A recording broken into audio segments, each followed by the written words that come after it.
क्या होगा अगर कोई आपको मारने की कोशिश करे, लेकिन उसी कोशिश में आप उससे भी ज्यादा खतरनाक सच तक पहुंच जाए।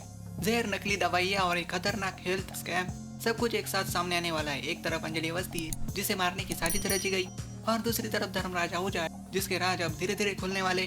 गिनी के अचानक बस्ती से बाहर चले जाने से ये तो पता चल जाता है कि ये चाय में जहर मिला हुआ है। राघव कहते हैं गिनी ने मान लिया होगा कि अब तक तो अंजलि मर चुकी होगी, वो भाग गई यहाँ से। अंजलि एसीपी पंकज सर की मदद से इंजेक्शन की सिरिंज टेस्ट के लिए भेजती है और वो वहाँ चली जाती है जहाँ गरीब लोग जाते हमेशा अपना इलाज करवाने, government hospital. Anjali ACP Pankaj Purohit की मदद से जांच शुरू करती है और पहुंचती है एक बड़े सरकारी अस्पताल में।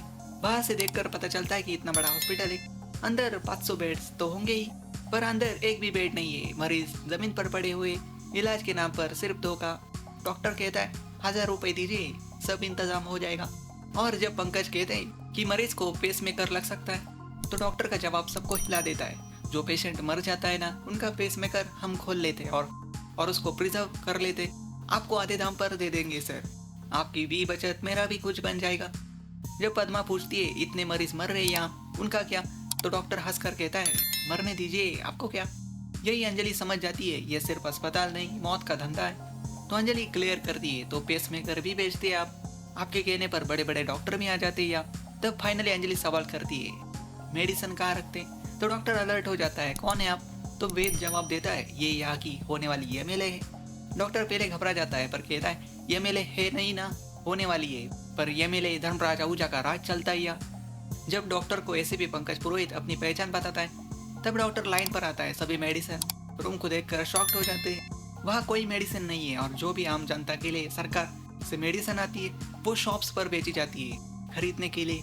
मतलब जो फ्री मेडिसिन देनी है वो जनता शॉप पर जाकर खरीदती है। जब वेद वो मेडिसिन देखता है तो और एक स्कैम सामने आता है। धर्मराज आहूजा नकली दवाइयों का भी धंधा करता है। जैसे ही सिस्टर वो नकली इंजेक्शन मरीज को देती है, पेशेंट मर जाता है। वेद कहता है एसीपी सर आप एक केस कीजिए और इस सिस्टर को एक दिन के लिए अंदर डालिए, बाकी सब हम संभाल लेंगे।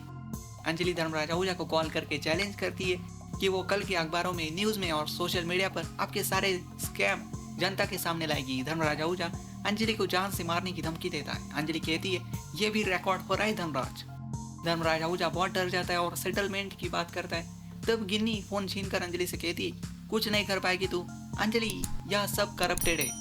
तो अंजलि कहती है ये सब करप्शन रोकने ही तो मैं यहाँ आई हूँ। गिन्नी चैलेंज करती है तू छाप हमारी खबरें, मैं भी देखती हूँ कि कौन तेरी खबर छापता है। अंजलि उस गिन्नी को वार्न करती है, उसे वो इंजेक्शन और जहर वाली चाय का पता चल गया है। एक बार फॉरेंसिक रिपोर्ट आने दे, तुझे और तेरे दोनों बाप को अरेस्ट करवा दूंगी। क्या होगा आगे, क्या अंजलि आज रात के खाने का इंतजाम कर पाएगी, क्या अंजलि राघव की बात मानेगी, करेगी अब ऐसे शादी। अगर आपको ऐसे लेटेस्ट अपडेट्स चाहिए तो चैनल को सब्सक्राइब करना बिल्कुल भी मत भूलिए। Atul talk channel.